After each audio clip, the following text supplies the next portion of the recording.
Episode 116, Ironman 70.3 Ohio with Bruno Martins. Welcome to the pursuit of the perfect race. I'm Coach Terry Wilson, and with each episode, I bring stories of athletes to you that share their experiences at races in order for you to learn how to have your perfect race. We will hear stories from athletes of all ages, abilities, and races of all distances. So regardless of where you fit in, there's something in it for you. Thanks for spending some time with me today. Now let the pursuit begin. Hello everyone, and welcome back to the pursuit of the perfect race. Today I have the pleasure of talking with my friend Bruno Martins about his recent race experience at Ironman 70.3 Ohio, where he had a time of 4 hours, 27 minutes, 41 seconds, which qualified him for the 70.3 World Championships in Nice, France in 2019.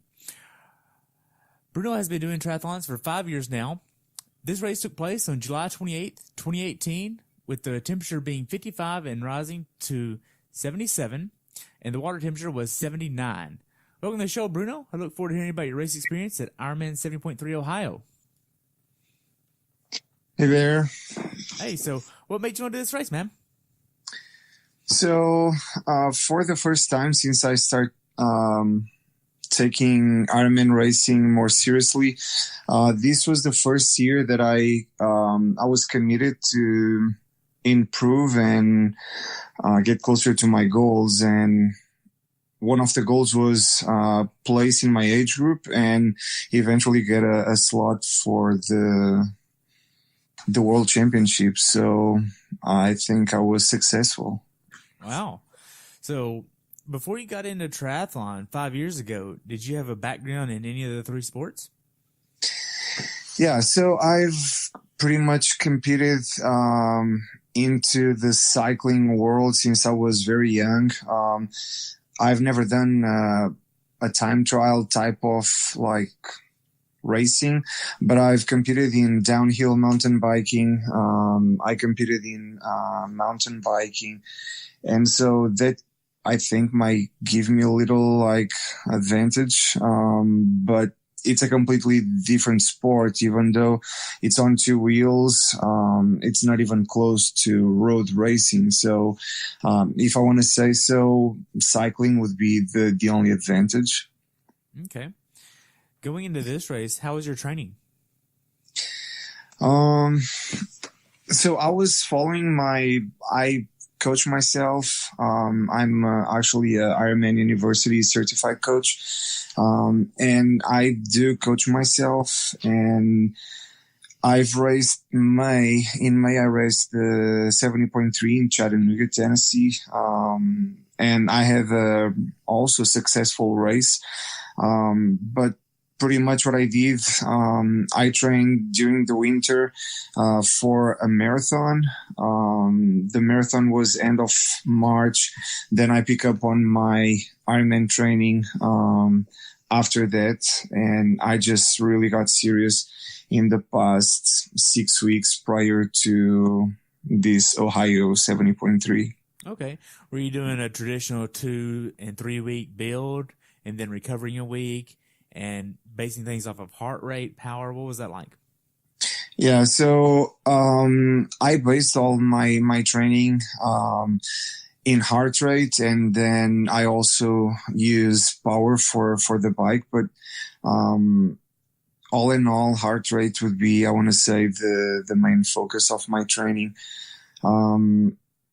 Since I've raced Chattanooga a few weeks before Ohio, my training was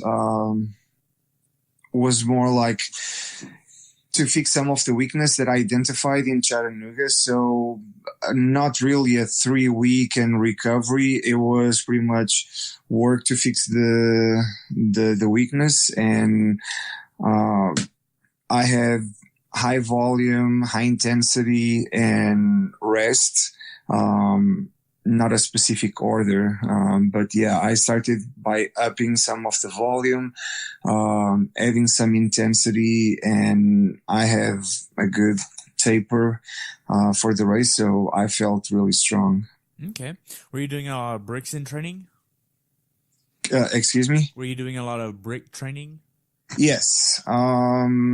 I do normally about 3 brick training a week.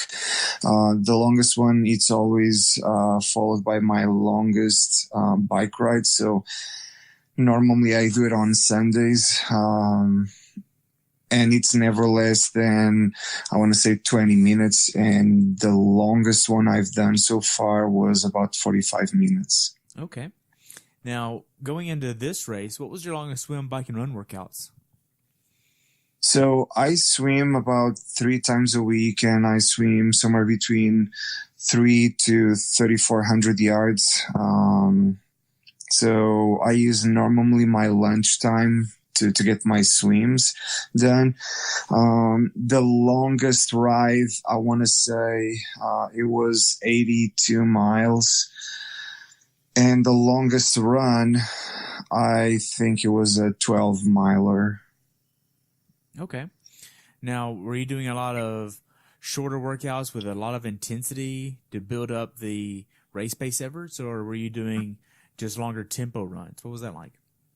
So something that I changed for this year is I cut the volume a little bit and I increased the tempo and speed work on my running. Same thing on my bike. I only get a long ride during the week, and then all the other ones are maxed at 2 hours, but 1:30 2-hour rides during the week, and then maybe a 3.5 hour on Sundays. Okay. Now, whenever you look at your training for going into this race, were you using a specific type of nutrition? I'm vegetarian, so I'm not vegan, but I'm vegetarian, so I try to be careful with what I eat. But definitely, yeah, I pay close attention to what I eat, and I try to eat really clean. So yes, I was not following a meal plan, but I try to make the right decisions and be careful with the choices and what I eat, the times that I eat, making sure that I'm getting plenty of rest as well. Okay. What workouts did you do going into this race that gave you the confidence to go into it prepared?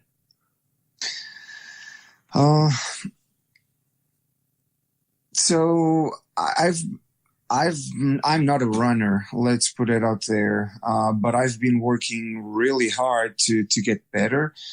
And some of the events that I did prior to this event, they really helped me to gain the confidence. So I ran a marathon in March. After the 70.3 in May here in Chattanooga, a week after I ran a 15K and I PR'd right at 1 hour.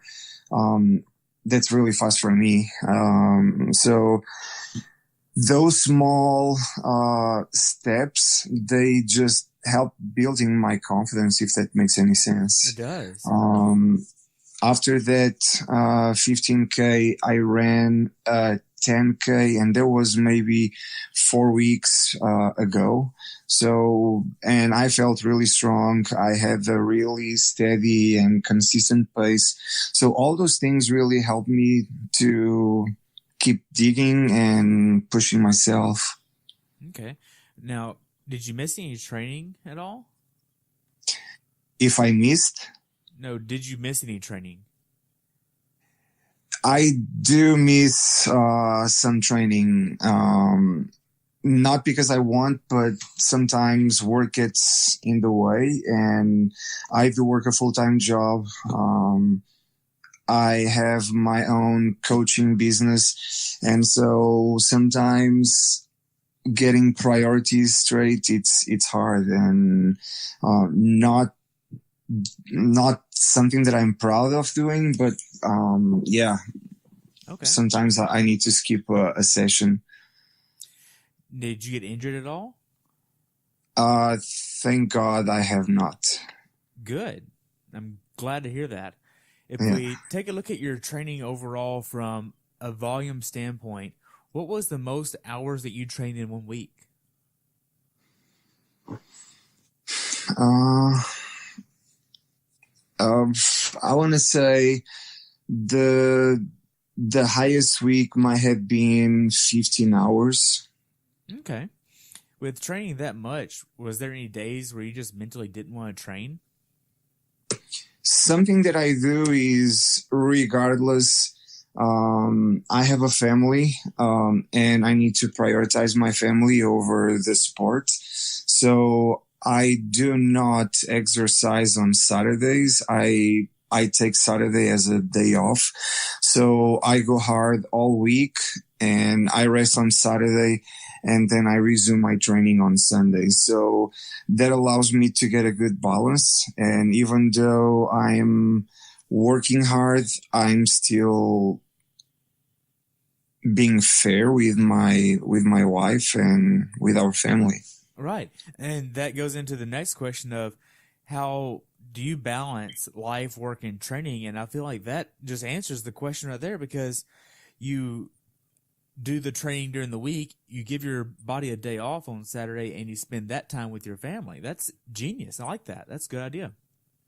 Yeah, and doesn't mean that I might stay at home and just sitting on the couch, and that's not exactly what I'm saying, but we might go on a walk together. We might go on a hike. We might go stand up paddle. We might go ride our bikes on the river walk. So we try to still be active, but I'm not using my Garmin to track my performance. So if I do something, it's going to be for pleasure of enjoying my wife's company and do something together. Okay. Now, if we take a look at your training, did you make any sacrifices going into this race? What do you mean exactly with that? I'm sorry. Did you make any sacrifices in regards to time with your spouse, or taking a day off of work, or anything like that? Honestly, I don't feel that I did, because I start work every day at 5 a.m. My wife also works a full-time job, and the good thing by starting work at 5 a.m. at 2 p.m. I already work a full-time day, and so I have a few hours that allow me to go and do my exercise and be home by 5 p.m. And then we can enjoy supper together, spend a little bit of the evening together, and go to bed and repeat the next day. But honestly, I don't feel that I sacrificed anything. Okay. Now, we're going to just transition a little bit to more race specific. What did your taper consist of? Okay, I'm actually pulling my last week. So pretty much I swam a couple times, shorter swims. I put in a little bit of intensity in one of the swims. Right before race day, I actually did swim in the lake for about 700 yards, and it was just to get a good feeling for where the sun was rising and see if there would be a problem on race day.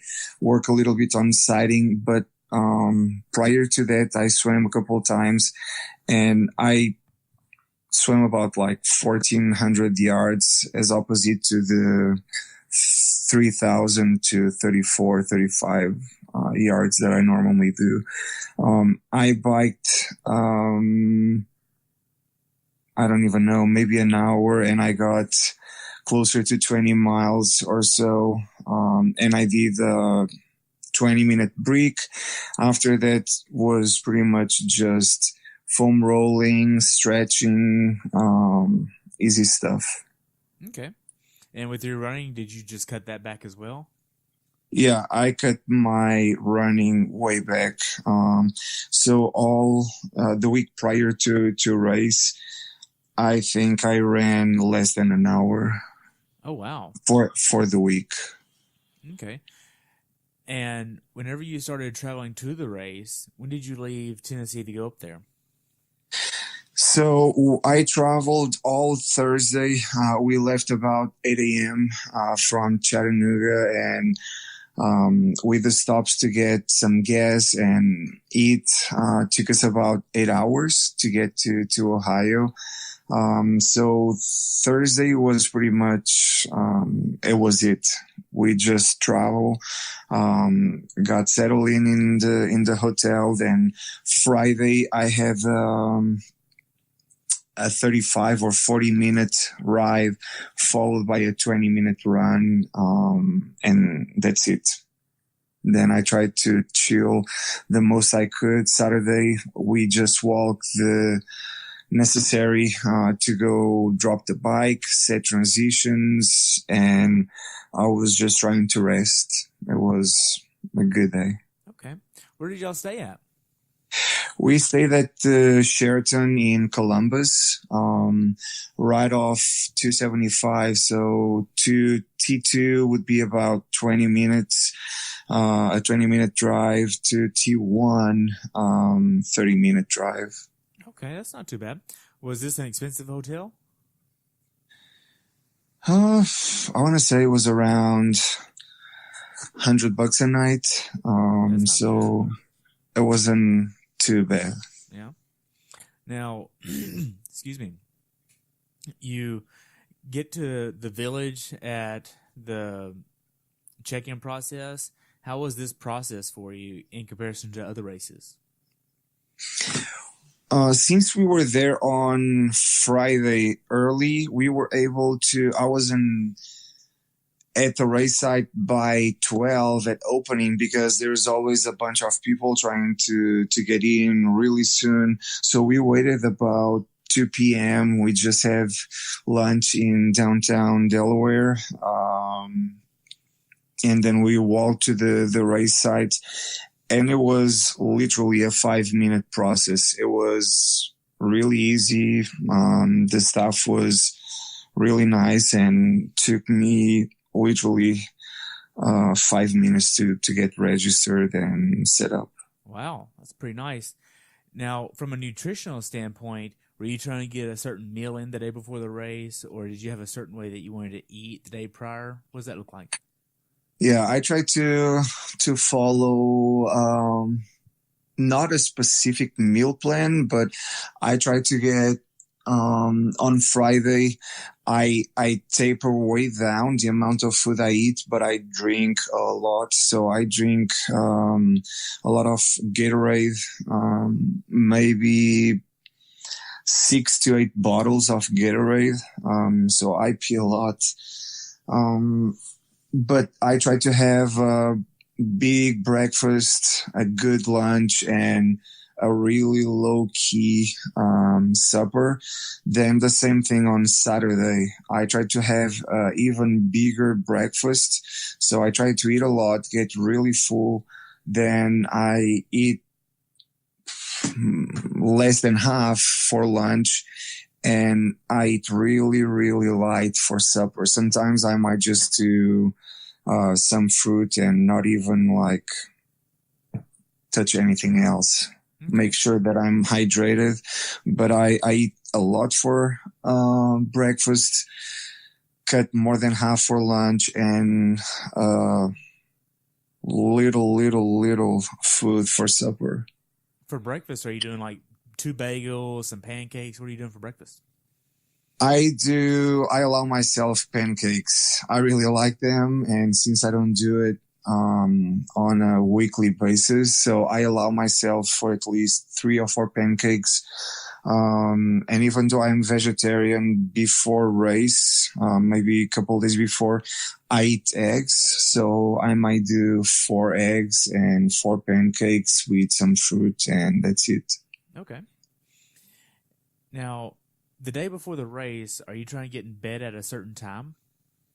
Yes, I was in bed by 7:30, I think. Wow. Not that I'm able to go to sleep, but at least I want to try to get in bed and rest because I know that I need to get up super early the next morning, and with the excitement, nervous, you just can't sleep. So I go to bed, and if I can get to sleep around 9, it's fine. But at least I'm in bed. I'm just trying to chill. But yeah, I try to go to bed 7:30, 8 p.m., no later than that. Okay. Were you excited? I was really excited. So, did you sleep pretty good? I actually slept like a baby. I was so excited that allowed me to sleep well. Sometimes it's the opposite. I'm so excited that I can sleep at all. In this case, worked just perfect, and I had a really good night of rest. It was perfect. Wow. So, what time are you waking up to get your race day started? I got up at 3:50. So I had my breakfast, and I need to make sure that everything is in order, myself included. So I need to make sure that, and this is typical. I don't want to use the porta john, so I need to make sure that I can leave ready. So I allow myself, I allow myself to have plenty of time and double check my bags, see that everything is working and in work condition. And yeah, so about 3:50, and I left at 4:45, got to T2 around 5:10 or so.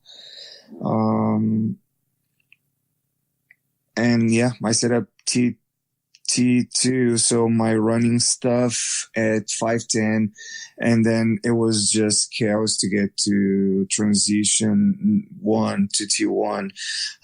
Ton of traffic. The shuttle was way far. We needed to walk around about like 15-minute walk to the shuttle, so that was stressful, but Really? we got it done. Before you leave your hotel, what are you trying to do as far as breakfast goes? That's always the same thing on race day, and I practice that on my long days. So I do a full cup of oatmeals. I smash the banana. I use some cinnamon and honey. I normally don't do water. I did this time because I didn't have my almond milk. But that's pretty much it. So I microwave it for a minute, and that really fills me up. So I'm adding some carbs to be able to perform. So you need fuel.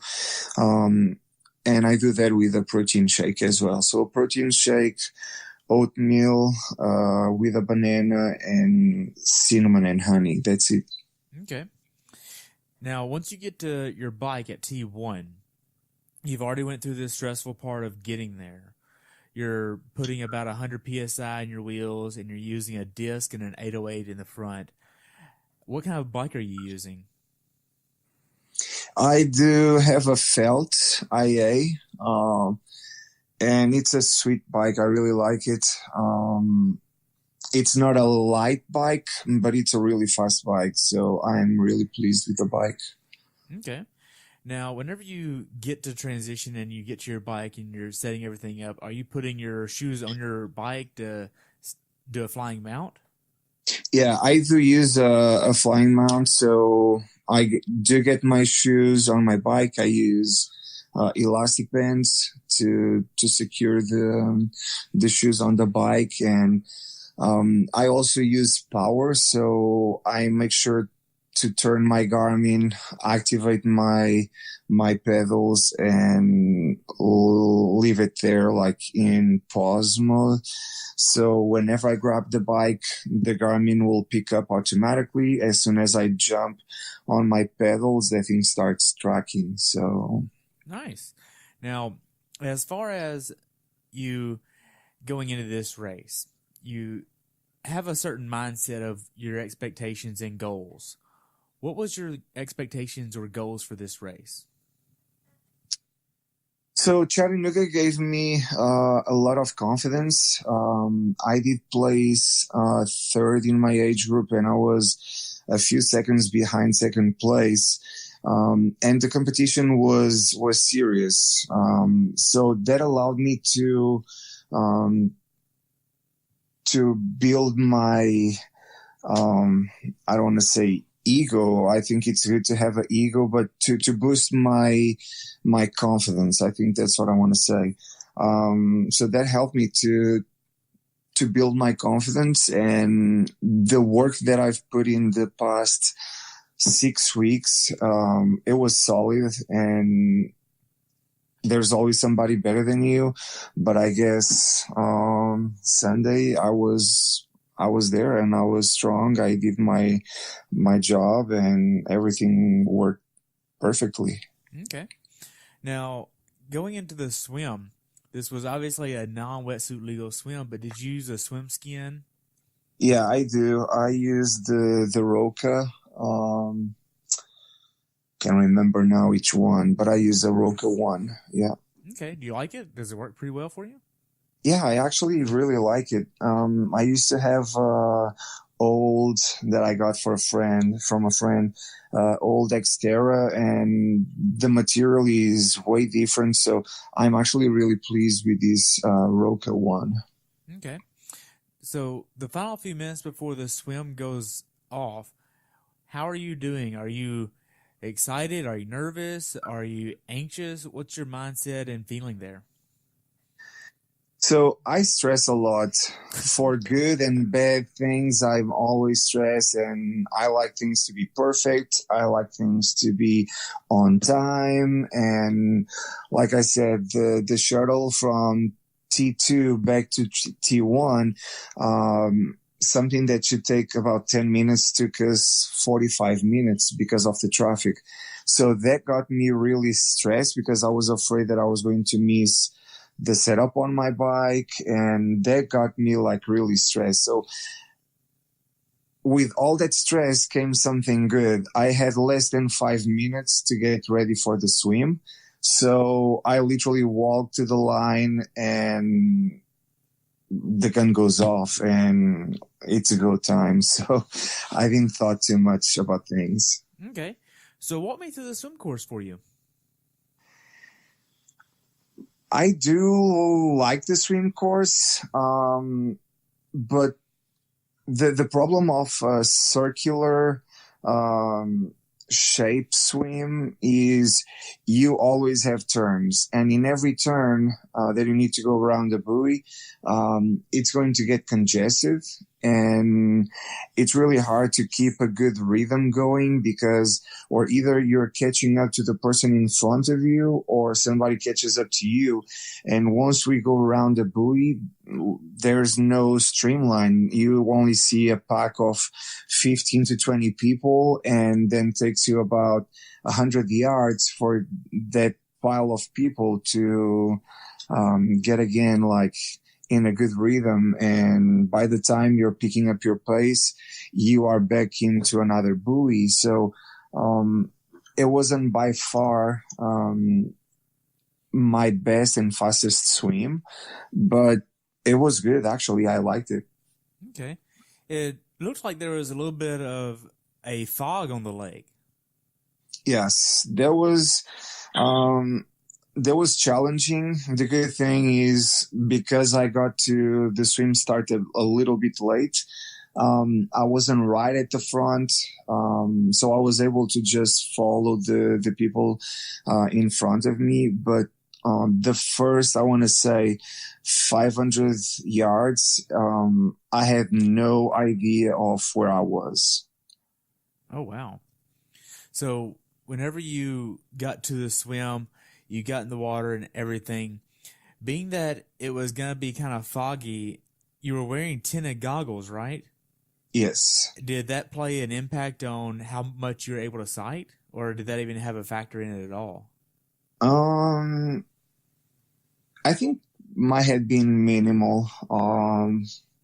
it is what it is. And I know I'm not in the pool. I know that I'm not able to see. So I just try to get the best judgment. And I just, again, got somebody's feet, and I just follow them. And I trust that they're trying to do their best. So that's pretty much what I did. I wasn't too worried with that. Okay, so you get out of the swim. How does T1 go for you? Actually, I was really well positioned in T1. So I ran a lot to get to my bike. But then once I got to my bike, it was maybe a 20-yard run, and I was able to get on my bike. So was actually a good experience too, I want to say. Okay. Now, going into the bike ride, did you have a certain way that you wanted to tackle it from a data perspective, nailing a certain cadence, power, heart rate, or anything like that? Yes, all the above, actually. So Okay. I studied the course. I made my my race notes, and I just stick to my plan. So same thing that I do from all my athletes. We test for heart rate. We do a sweat test. We do FTP tests. And so I use all that data to help me. And that's exactly what I did. So based on my training, I just formulate my plans, and I knew exactly where I needed to be, my heart rate, the cadence, the power, and I knew exactly when I needed to attack the course, and everything worked perfectly. I can't complain of a single thing. So everything was perfect, nutrition-wise, power-wise, heart rate, everything was perfect. So what was your plan? What was your actual plan for power and heart rate? So I use 5 heart rate zones. Okay. And the goal for my bike was to be in my high. I use a zone recovery Z1, 2, 3, and 4. Might be confusing to other people because majority of the people goes Z1 to Z5, but I do use a zone recovery, a Z1, 2, 3, and 4. So on my bike, the goal was to stay at that sweet spot where I can keep a good power and I'm not trashing my heart rate. So I can tell you my numbers. So I was aiming for 149 beats per minute on my heart rate. And I was trying to aim somewhere between 255 to 260 watts on the bike. And that was the plan for the first 40 miles. And after that, I have the freedom to pick up my heart rate about 5 beats or so, and bring the wattage up to 275, 280, and that's exactly what I did. So I was pacing myself for the first 40 miles, and after the last 8 station, I pretty much picked up the pace and I made some time. So worked really well. Okay. A little bit of questions about your zones that you're using. Are you basing your zones off of your resting heart rate along with your maximum heart rate? What does that look like? So through the certification, and I've been coaching, not triathlons, but I've been coaching for closer to 18 years now. So there are several ways you can go. And I just found the best one for me to be taking my athletes and myself to do a maximum heart rate test. And then I have my calculations where I use my resting, my maximum, and then I try to get maximum effort from my athletes and myself, pretty much like a FTP test on the bike. I do it the same for the run, and that's how I base my heart rates. Okay. What does your maximum effort workouts look like that you're getting those heart rate zones from? So the test I use includes 2 mile on a track. So it's a 2 mile maximum sustainable effort. But I really want them to differentiate going at a hard pace and going at a maximum pace. So I put them to run for about 2 miles at their maximum pace. So the feeling I want them to have is once you get done with those 2 miles, you shouldn't be able to keep running. You really need to just like stop or walk and eventually feel a little bit sick of your stomach too, because I really wanted maximum effort. And that is going to allow me to get a good reading, and even get some threshold information, and with all that data, I can calculate the zones, and has been really efficient so far, and everybody's really pleased, myself included, so it's working well. Okay. Now, if we look at where 149 would fall in your zones for you, where would that fall? So 149 on my bike, let me see. It's somewhere between, it's literally like the maximum of my Z1, low end of my Z2.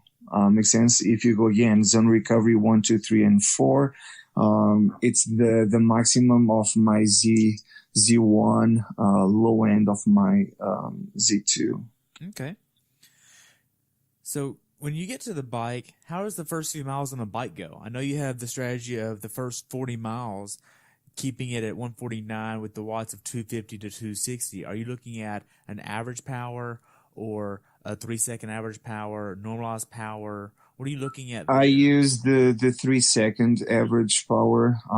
That's what I feel that's better for me, and it seems to work. But the approach of T1 was just getting a good rhythm, stabilize the heart rate, and start building. So I didn't want to leave transition and go into like the 160s because you're full of adrenaline and you just want to go. So Right. I forced myself to slow down a little bit and pick up the pace once I was feeling like stable. Right. Because whenever you get out of the water, you're going from horizontal to vertical, and you're literally Correct. sprinting as hard as you can to get to your bike as fast as you can to minimize time there. And you're getting your swim skin off, putting your helmet on, your sunglasses, and heading out. And by the time you get on the bike and get a few hundred yards down the road, your heart rate's through the roof normally. And you have to let yourself calm down a little bit before you get started. Correct, and that's exactly what I tried to do. I was trying to manage the heart rate, so I didn't even sip on my bottle because I tend to get like out of breath when I do it. So I allowed myself a good 5 minutes without even sipping on any nutrition. But yeah, I literally forced myself to getting a good aero, stable, good cadence. And then, after a good 3, 4, 5 minutes stop, that's when I start like looking at my numbers and okay, now it's time to work. Okay. What's a good cadence for you? I'm a good spinner, so I try to keep, for the first 40 miles, I think I average 102. And then for the last 17 miles, because I think this course was like 57 miles, was a mile long, I average 95. Okay. So you put it in a little bit harder gear on those last few miles Yeah. to get more out of it. Okay. So, as far as the aid stations go on this course, how were they? I only used the last one, but they seem to be well organized. I didn't have any problems, so I think they worked really well, and I needed what I got. I got what I needed. I mean, and so I'm pleased. I have no complaints. Okay. Now, as far as the quality of the road, was this a nice course to ride on, or was this not so great? It was actually really good. The quality of the road for the first, we only had, I want to say, a 7 mile stretch of road. It was a little rough, and that was right before we get to the last aid station. But then after that, the road quality was really good. And towards the end, as you approach the city, gets a little rough, but I want to say 90% of the road was, they should all be like that. It was unbelievable. Really good quality asphalt, really smooth, clean. Yeah, really good. Now, how do you know how hard to push on the earlier stages of the bike ride versus the later stages? You have 56 miles, and for a lot of people, that's a really, really long way. How do you know how to pace yourself? First of all, I studied the course that was offered on the Ironman website. So I studied the course, and I'm used to climb. So the hillier, if we even can call it there, section of the course would be towards the end. So my goal was to use my strength where everybody was getting tired. So I choose to go easier up front and pick up the pace towards the end because it would suit me better. And it worked. Okay. Now, did you notice that there were a lot of flats on the bike course? I know you were pretty far up in the field, but did you see any flats or any mechanicals on the road? I saw a flat right off transition. That's it. Really? Yeah, right off transition. Other than that, I didn't see anybody with mechanical or even flats. Wow. As far as the bike goes, is there anything you would tell someone to be aware of that hasn't done this bike course before? The course was actually really nice. Not a lot of sharp turns until you get to the final 15 miles. But even there, like they did a really good job. They had like volunteers, police. So I think if this is your first time doing this race, you should feel really comfortable and safe. Okay. How well did you execute your bike strategy? I think I got a 95% out of 100. It was really close to perfection. Wow. Now, the last mile or two going into T2, are you doing anything to start preparing to start running? Yeah, so pretty much the last mile and a half, I do like increase my cadence. I mean, I went from maybe a 90 to 92, 93 RPMs back to maybe 100, 105 because I want to get my legs used to a higher spin, a higher turnover. And maybe in the last 500 yards, that's when I take my feet out of the shoes and I just rest my foot on top of the shoe and I get ready to dismount. Okay. But other than that, if I don't need, I don't slow down. If it's straightforward, I just keep going. So there's no reason for me to slow down if I don't need to. Okay. Going into your flying mount and flying dismount, how did you practice to master that? So sometimes I even do it in my driveway at home or even before or normally after a workout. If I have a brick, I take some of the elastic bands with me, and I might do it a couple times. I try to do it with, I use a bottle on the frame and a bottle on the back of my saddle. And I try to use, or to practice with the bottle in place, because, the first time I tried to do it, I thought I was a pro and I looked really fancy, and I almost crashed trying to mount on my bike, because I practice all the time without the bottle. And then when I had the bottle on race day, changed everything. And I remember clearly this was Ironman 70.3 Haines City. And oh my gosh, I almost crashed and took like 3 or 4 with me. So it was really embarrassing. And I'm glad I'm not the only one that's done that.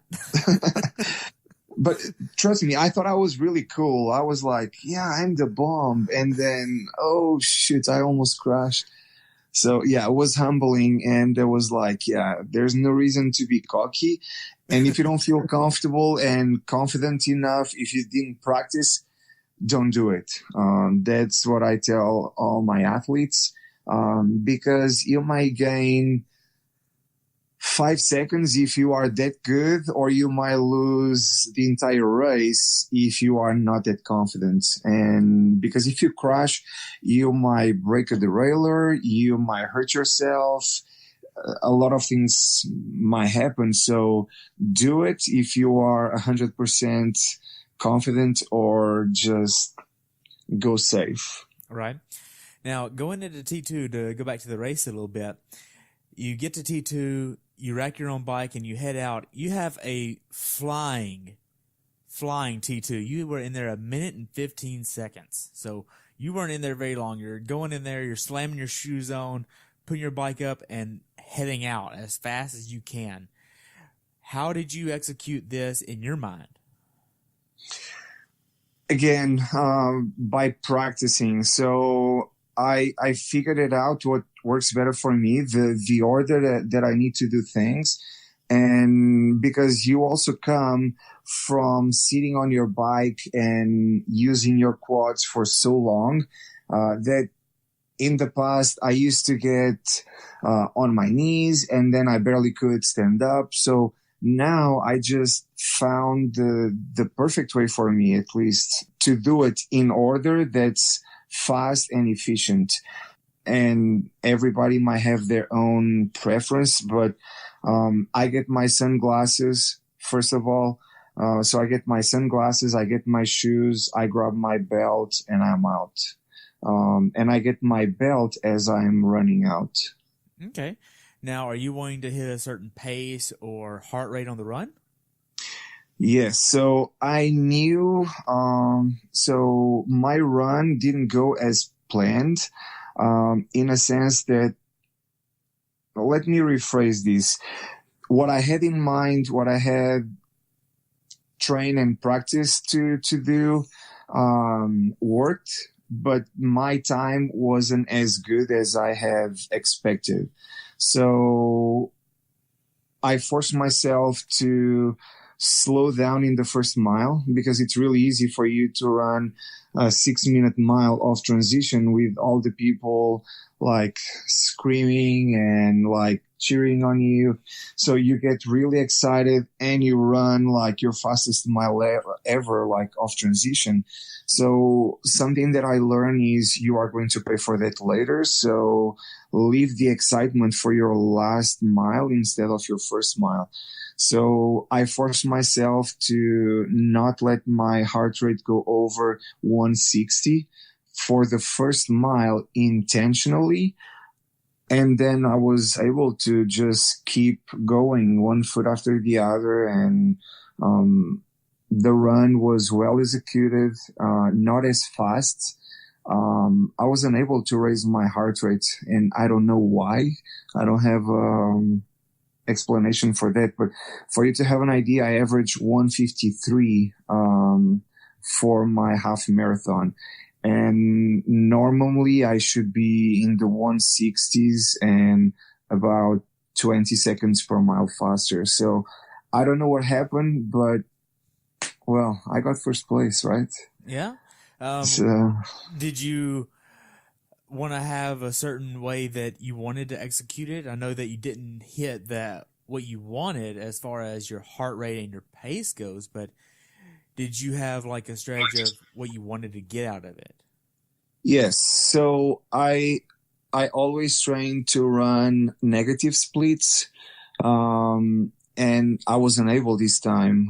So that's why I felt a little disappointed with that side of my performance, but overall everything went perfect, and I still ran a 6:59, I think, for the half marathon.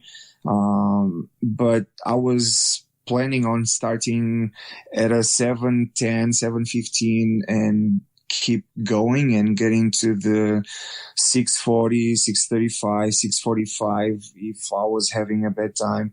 But I wasn't able to go past that. So a good thing was every mile was on dot around 7-minute miles. So 6:57, 6:57, ended up averaging 6:59. So Nice. I'm happy, but it wasn't exactly what I planned. Right. So did you have any GI issues or cramping on the run at all? None at all. Wow, that's I also great. follow my nutrition plan or race plan, and I stick to that. I didn't skip one aid station. I don't touch water at all during the entire race. I only drink the Gatorade, and I think that's one of the main difference from previous years is I'm learning to utilize the course to my advantage, and that's what I did. That makes complete sense. Did you use the Red Bull or the Coke at all? No, just Gatorade and a couple gels. Okay. How was the support on the course? It was really good. I have to say the aid stations were good. The people, the volunteers, they were really helpful. There was people with ice. I would just literally pull my suit away from me and ask for ice, and they will just dump the ice inside. So they were like really helpful. I enjoyed, I have to say. Okay. Now, whenever you checked into the race, did you get a red bracelet to give to a volunteer? I did, and I used that on actually Saturday when I was rocking my run stuff Really? on T2. Yeah, What did the volunteer do to get your bracelet? I just actually asked him a few questions because I wasn't sure about the procedure for the morning of, and the gentleman was really helpful, so I just gave him the bracelet. Oh, wow. Awesome. Now, on the run course, what was the funniest thing that you saw? I know that you were trucking along pretty quick, but you still had to enjoy the actual scenery a little bit. Yeah, it was actually a guy, I think he was a relay runner, and he was running with a base performance hat, and he was running in a really nice and sexy like speedo, and I thought that was like really interesting, and I was like, I wish I had the courage to do that because I don't. But I think that was like, it was really funny. Wow. And the guy had like a big beard running in a speedo, so it was fun. It was fun to watch. Wow. That sounds like a good scene to on this, because I mean it was a warmer day at 77. So mentally, how hard was this race for you? Did you stay in the pain cave or the hurt locker for as long as you possibly could? I was getting a little frustrated with my run. Really? Because I was trying to pick up my pace and it wasn't working. So they got me into a darker place towards the the last 4 miles of my run because I was trying to really pick up my pace, but my legs weren't reacting. So my heart was really stable, but my legs weren't allowing the body to perform. So they got me a little scared, and I didn't know how far back the other age groupers were. So you get into that dark place of you don't have information. You feel that you're not performing at the level you should. So yeah, the last 4 miles were a little hard, but then I was able to pick up the last mile and a half, and I ran a little bit faster and kind of gave me another boost of energy. And the crowd helped with it because you have sections of the run where you don't see anybody unless it's people running. Right. So that gets you like thinking, and you start doubting yourself. But at the end was good, and I'm happy. Okay. So the last 800 yards before the finish line, how was that? I tried to do my fastest mile going towards the end, as opposite my first 800 yards of transition. And I think I was able to do it. So I was able to pass 3 guys on the last mile. Wow. And we were running seriously there. And that's the way I normally train. I used to train differently, and I just changed. This is the first year that I'm trying new things, and it's working. So working on negative split running, it's working, and it's giving me good results. So I think I'll stick with this until I start failing. But yeah, it was good. Now, after you cross the finish line, what'd you do next? I almost passed out, but no, I was really excited, and my legs start shaking. And then my wife was there screaming for me, and she was like, you're first. And I'm like, I cannot believe it. So it was a mix of emotions, and it was unbelievable. It was really good. I'm still excited. Wow. Now, what's something that you learned from this race experience that you want to pass on to someone who hasn't done this race before? Consistency always beats talent. Don't feel like you are not gifted. Don't feel like you're not talented, because in this sport, this doesn't make a big difference. Because with my experience, consistency always beats talent. And you might not be the fastest, but if you keep going, if you keep pushing, you will do awesome. And it's as hard for somebody running 4:30 or for somebody running 8:30 hour 70.3.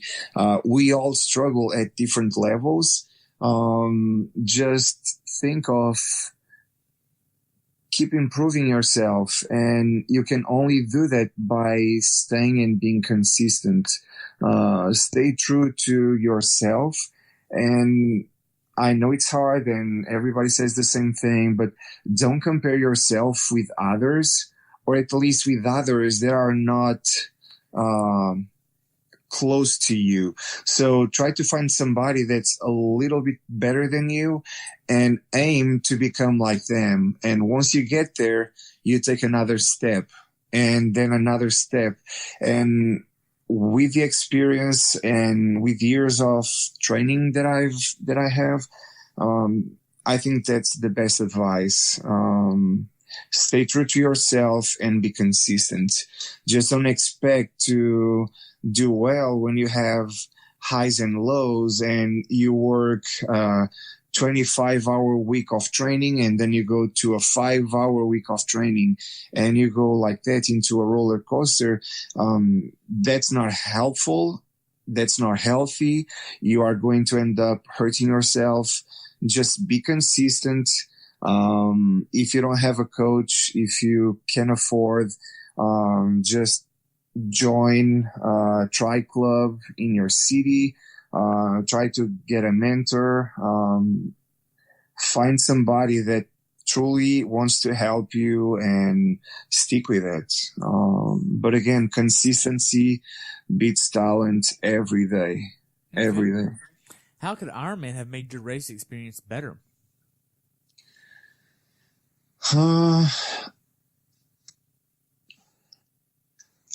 I'm just like, I think I was made to compete.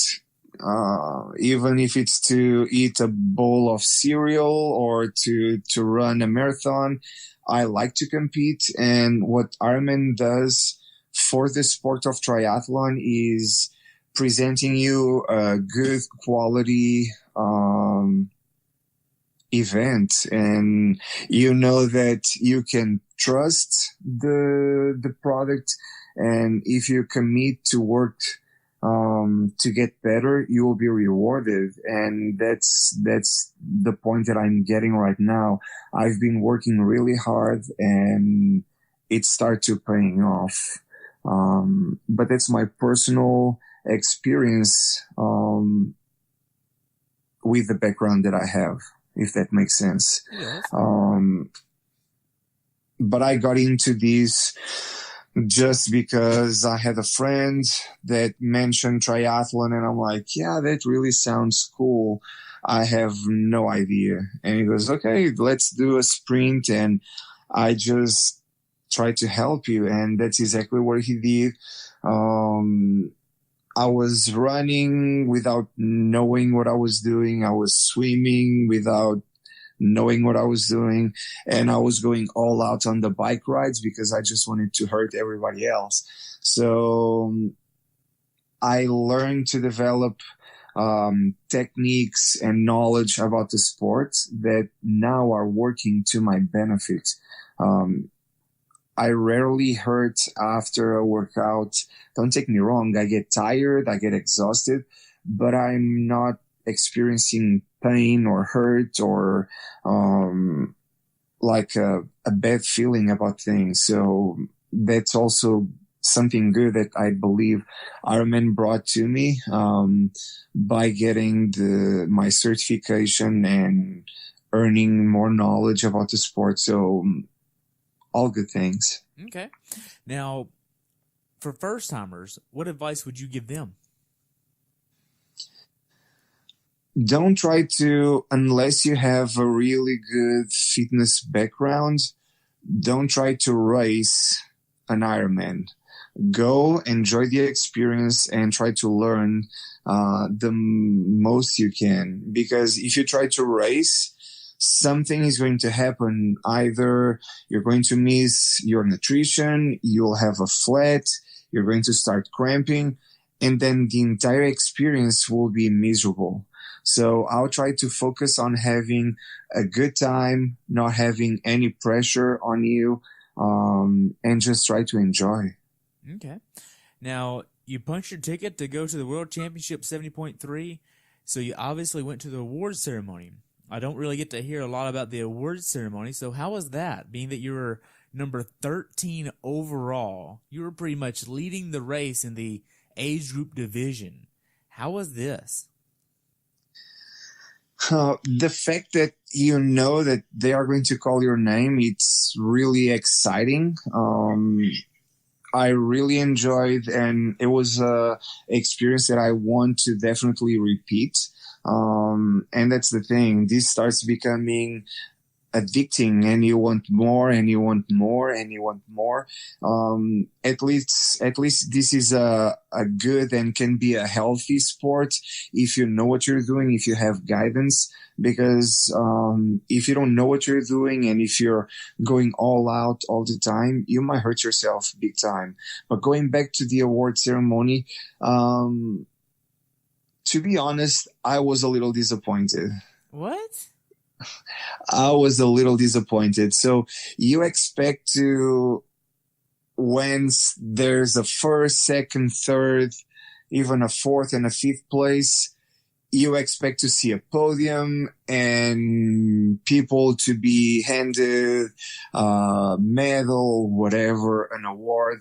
And you have such a big expectation. And I was waiting for that moment to come, and well, it didn't happen. So it was just, they call your name, you go grab your award, and that's pretty much it. So there was not a platform where you could go and get a personalized photo with like the way it should be.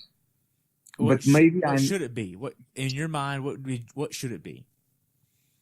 Having the platforms where you can stand and, okay, this is your first place, this is your second place, this is your third place, this is your fourth, and this is your fifth, and make it more, I don't know, maybe I'm just being selfish right now, but I thought it was a really big, important, and like extreme moment for me, and I was expecting more. They missed that moment that they can make it better. Correct. Okay. So they do call you up front, they hand you the award, but that's it. I was expecting to have a podium, like a platform where you can go and stand, and eventually be noticed, not for the self-recognition, but just because it was the first time getting a first place, and there's no good, like, visual memory of that. Make sense? It does. Now, as far as your race, we covered a lot. Do you have anything else you'd like to add?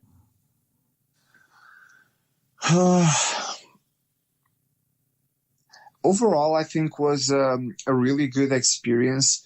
There's room for improvement, definitely, with the shuttle situation, and even like the way they ran T1 for the swim start, because they allowed everybody to go and park by T1, and that created like chaos. So, like I said, I was inside of the bus for over 45 minutes.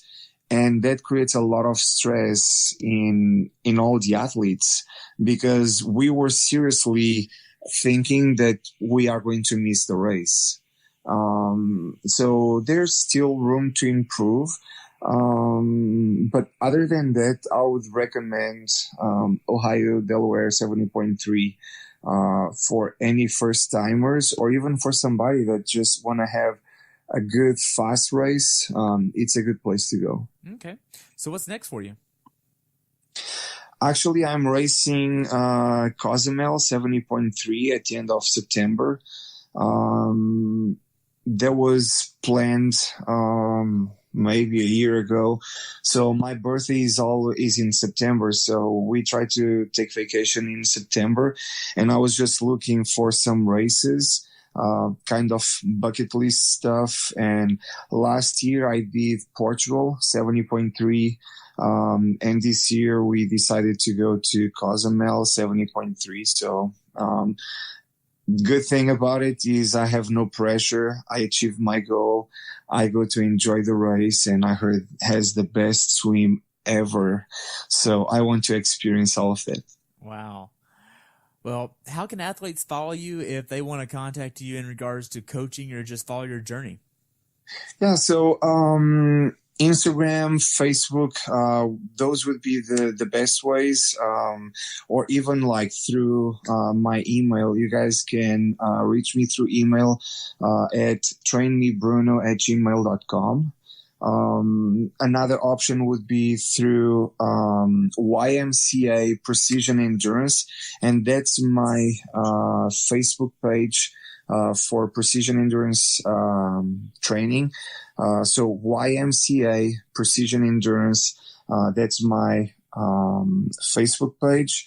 Also, you can go to Instagram and look for Precision Endurance, or you can find me personally at bmartins03 on Instagram. Okay, cool. So what races, aside from the World Championships, are on your bucket list, whether it be triathlon or marathon races? So I did qualify for Boston, with the marathon that I ran earlier this year. So next year is going to be a full year for me. So I have Boston, the marathon. I have Nice for the World Championship in September, and I might do one, maybe two other 70.3s just to see where I'm at and see what I need to work on. Are you going to be doing the Chattanooga 70.3 next year? Most possibly, because it's a local race and it's just convenient. You don't need to travel. It's right here and it's just easier. And on top of that, I do think we have one of the best venues in the nation from all the races that I've done. Chattanooga keeps like delivering. It's good every single time. So, wow. Well, Bruno, I only have one more question for you, and that's, what's your definition of a perfect race? It's being able to accomplish whatever you set your goal to be. My wife raced Chattanooga for the first time. She had never done 70.3 before. She had done maybe 7-8 years ago. She did a sprint triathlon, and she had not done any type of endurance training in between the sprint and the 70.3. And her goal was finish with a smile. So everybody has different goals, and she did accomplish her goal. I never seen somebody like smiling so big after completing a 70.3. So it wasn't the fastest time on that race, but she had a great time. So I think that's it. Set something that you can work towards. It's going to be doable. It's going to be realistic, and stick with that. So either be a big smile at the end of the race, breaking 8 hours, breaking 6 hours, having a good run without stopping, whatever that might be for you. Just stick to your plan and have fun. Have fun, because these can be painful. You can look at this and see pain. So just make it fun. Get some friends along and go on some group runs, open water swims. You find the way you like to make it fun and interesting. That will change the perspective of this really hard sport of triathlon. Right. Well, Bruno, I just want to thank you so much for sharing so much about your race. This has been one of the most fun interviews I've done so far. I've really enjoyed getting into the weeds of it, because a lot of folks don't really know of the talk of the zones and the power and all of that fun stuff that we got to talk about. I've enjoyed it, and I look forward to following you later on this year at Cozumel, and I would love to invite you back on here after that. Definitely, it would be a pleasure. I enjoyed the opportunity, and thank you so much. You're welcome. You have a good day, okay? You as well. Thanks for tuning in today. I hope you were able to learn something from today's episode. If you enjoyed the show, please take a minute to leave a review on iTunes or share it with a friend. Be sure to subscribe so you never miss an episode. If you'd like to see pictures from this athlete's race, learn more about who I am, what I'm doing, or be on the show yourself to share your story, check out my website at CoachTerryWilson.com. Until next time, continue the pursuit.